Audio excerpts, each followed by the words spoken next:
প্রিয় শিক্ষার্থী বন্ধুরা, সকলকে শুভেচ্ছা জানিয়ে শুরু করছে আজকের ক্লাস।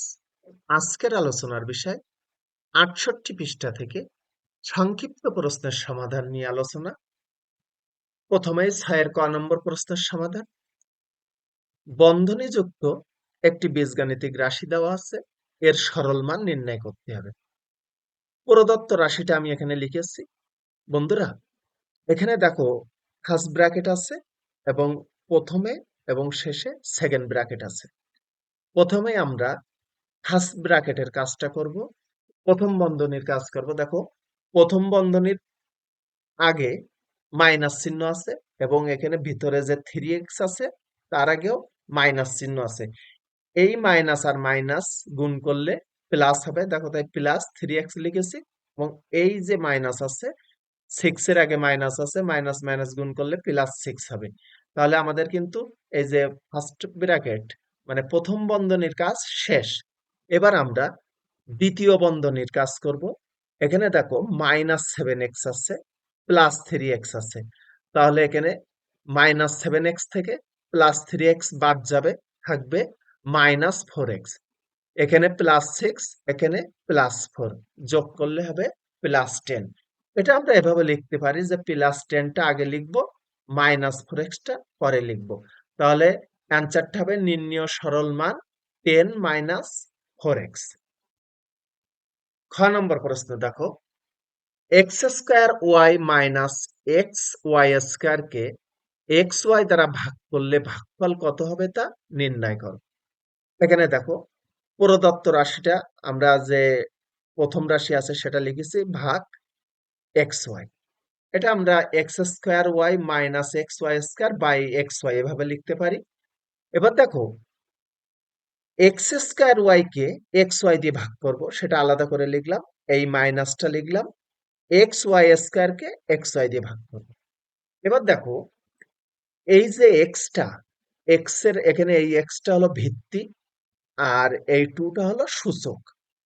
এক্স এর সূচক এখানে 2 এবং নিচে এক্স এর সূচক 1। সূচক না থাকলে 1 ধরতে হবে।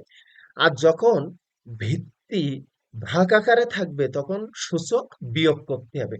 তাই দেখো, এখানে এক্স লিখেছি, এখানে সূচক আছে 2 আর নিচের এই 1 মাইনাস হলো, ভাগ আকারে আছে বলে মাইনাস হবে। ইনটু দেখো, এখানে ওয়াই আছে, এখানে ওয়াই এর সূচক দেওয়া নাই, তাহলে এখানে 1 হবে। নিচেও এই ওয়াই এর সূচক 1, তাই 1 - 1। এবার দেখো, এখানে মাইনাস লিখেছি, এখানে এক্স এর সূচক 1 লিখেছি, নিচে এক্স এর সূচক আছে 1, সেটা মাইনাস হয়ে গেছে। ইনটু ওয়াই, ওয়াই এর সূচক এখানে দেখো 2, 2 মাইনাস নিচে ওয়াই এর সূচক হলো 1। এবার দেখো, 2 থেকে 1 মাইনাস করলে 1 থাকবে, আর 1 থেকে 1 মাইনাস করলে 0 হবে। এখানেও দেখো, x⁴ হবে, এখানে y⁴ হবে। x এর পাওয়ার 1, তাহলে আমরা এটা x লিখতে পারি।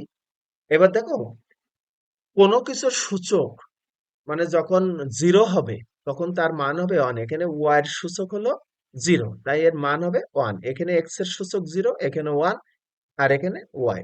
এবার দেখো, এক্স এর সাথে 1 গুণ করলে এক্স হবে, 1 এর সাথে ওয়াই গুণ করলে ওয়াই হবে। তাহলে নির্ণেয় ভাগফলটা আমরা পেলাম এক্স মাইনাস ওয়াই। গ নম্বর প্রশ্ন দেখো, এই রাশিটার সরল মান নির্ণয় করতে হবে। তার রাশিটা আমরা লিখেছি। এবার দেখো, এখানে গুণ আকারে আছে, তাহলে আমরা এই যে 4x³ এর সাথে -5x² গুণ করব। প্রথমেই দেখো, এই 4 এর সাথে -5টা গুণ করেছি। দেখো, এখানে 4 লিখেছি ইন্টু -5, যেহেতু -5 আছে তাই এখানে ব্র্যাকেট দিয়েছি। এবার দেখো, ইন্টু এখানে এক্স এর সূচক আছে 3 ইন্টু এখানে এক্স এর সূচক 2, মানে x³ ইন্টু x² লিখলাম। এবার দেখো, এখানে ওয়াই আছে, ওয়াই ইন্টু y⁴ প্রথমে সংখ্যা গুণ করলাম, তারপরে এক্স গুণ করলাম, তারপরে ওয়াই গুণ করলাম। এবার নিচে দেখো, নিচে আছে ভাগাকারে x⁴ y⁴ 4 কে -5 দ্বারা গুণ করলে -20 হবে। এখানে দেখো, x⁴ এক্স এর সূচক হলো এখানে 3 এবং এখানে এক্স এর সূচক হলো 2। আর এই ভিত্তিটা গুণ আকারে আছে, এখানে এক্স হলো ভিত্তি, তা ভিত্তিটা গুণ আকারে আছে, আর তোমরা জানো যখন ভিত্তি গুণ আকারে থাকে তখন সূচক যোগ করতে হয়। এখানে 3, এখানে 2, 3+2। এবার দেখো এখানে ওয়াই এর সূচক নাই, সূচক না থাকলে 1 ধরতে হয়। এখানে ওয়াই এর সূচক 7, 1+7 বাই x⁴ y⁴ 6। এবার দেখো -20 লিখেছি, এখানে যোগ করলে 5 হবে, এখানে যোগ করলে 8 হবে। এবার দেখো এই -20 লিখলাম, এখানে এক্স এর সূচক 5, আর এখানে দেখো এক্স এর সূচক 4, আর এই ভিত্তিটা এখানে ভাগ আকারে আছে, ভাগ থাকলে সূচকটা বিয়োগ হবে, তাই দেখো এখানে 5 - 4 লিখেছে, এই 4টা উপরে গিয়ে মাইনাস হয়ে গেছে। এখানে দেখো ওয়াই এর সূচক আছে 8 লিখেছি, আর নিচে এই যে ভাগ আকারে আছে ওয়াই এর সূচক 6, সেটা মাইনাস হয়েছে। তাহলে আমরা এখানে পাবো -20 ইন্টু, এখানে মাইনাস করলে 1 থাকবে, এখানে মাইনাস করলে 2 থাকবে। এবার দেখো -20 x y², 1 থাকলে 1টা আর লেখা লাগে না। তাহলে তোমরা অ্যান্সারটা লিখবে নির্ণীয় সরল মান -20 x y²। 6 ঘ নম্বর প্রশ্নের সমাধান দেখো, 5x - 2y - z - 1 রাশির তৃতীয় ও চতুর্থ পদকে বন্ধনীর আগে মাইনাস চিহ্ন দিয়ে প্রথম বন্ধনীভুক্ত করে দ্বিতীয় পদ ও প্রথম বন্ধনীভুক্ত রাশিকে বন্ধনীর আগে মাইনাস চিহ্ন দিয়ে দ্বিতীয় বন্ধনীভুক্ত করো। বন্ধুরা, এখানে আমি দেখো প্রথমেই প্রদত্ত রাশিটা লিখেছি। তোমরা মনে রাখবে যে বীজগণিতে প্লাস চিহ্ন এবং মাইনাস চিহ্ন দ্বারা পদ নির্দেশ করা হয়। সেই হিসাবে এখানে দেখো এই প্রথম পদের পূর্বে কোনো চিহ্ন নেই, প্লাস, মানে +5x একটি পদ, -2y একটি পদ, -z একটি পদ, এবং এখানে -1 একটি পদ হবে, যেহেতু প্রশ্নে উল্লেখ আছে। এবার দেখো রাশিটির তৃতীয় ও চতুর্থ পদ যথাক্রমে -z ও -1। এবার এখানে দেখো বলা আছে রাশিটির তৃতীয় ও চতুর্থ পদ কি, তৃতীয় এই যে জেড আর 1 পদকে বন্ধনীর আগে মাইনাস চিহ্ন দিয়ে প্রথম বন্ধনীভুক্ত করে। তাই দেখো এখানে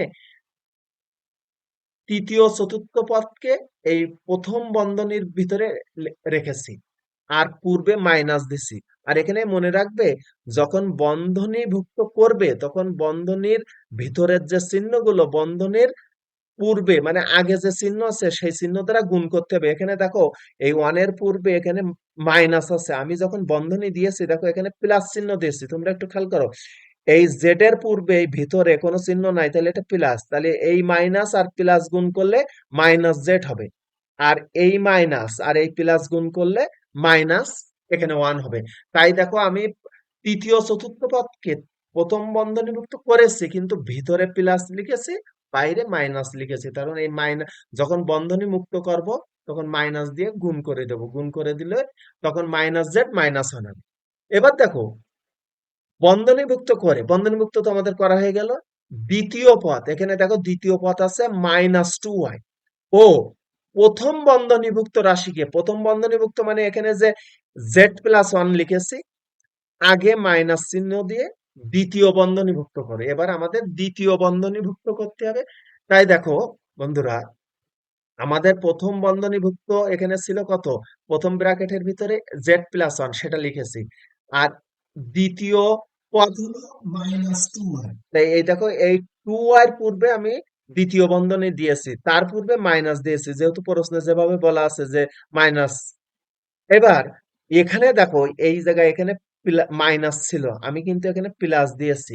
কেন দিয়েছি তোমরা এবার দেখো, যখন এই বন্ধনী মুক্ত করবে তখন দেখো এই 2y এর পূর্বে এখানে ভিতরে প্লাস চিহ্ন আছে আর বাইরে আছে মাইনাস চিহ্ন, তাহলে প্লাস মাইনাসে মাইনাস হবে, মানে -2y হবে। এবার দেখো এই মাইনাস এই প্লাস গুণ করলে মাইনাস হবে, আবার এই মাইনাস এই প্লাস গুণ করলে মাইনাস হবে, মানে যখন তুমি দ্বিতীয় বন্ধনী প্রথম বন্ধনী মুক্ত করবে তখন আবার কিন্তু এই যে প্রদত্ত রাশি যেটা আছে এটাই পাবে। তবে মনে রাখবে যে বন্ধনীর ভিতরে চিহ্ন যখন বন্ধনী উঠাবে তখন তার পূর্বে যদি মাইনাস চিহ্ন থাকে তাহলে ভিতরের চিহ্নগুলো পরিবর্তন হবে, আর প্লাস চিহ্ন থাকলে কোনো পরিবর্তন হবে না। তাহলে আমাদের অ্যান্সারটা হবে 5x মাইনাস সেকেন্ড ব্র্যাকেট শুরু 2y প্লাস ফার্স্ট ব্র্যাকেট শুরু z+1 ফার্স্ট ব্র্যাকেট শেষ সেকেন্ড ব্র্যাকেট শেষ। বন্ধুরা, আমার ক্লাসটা যদি তোমাদের ভালো লাগে তাহলে আমার চ্যানেলটাকে তোমরা সাবস্ক্রাইব করো, কমেন্ট করো, লাইক করো। সকলকে ধন্যবাদ।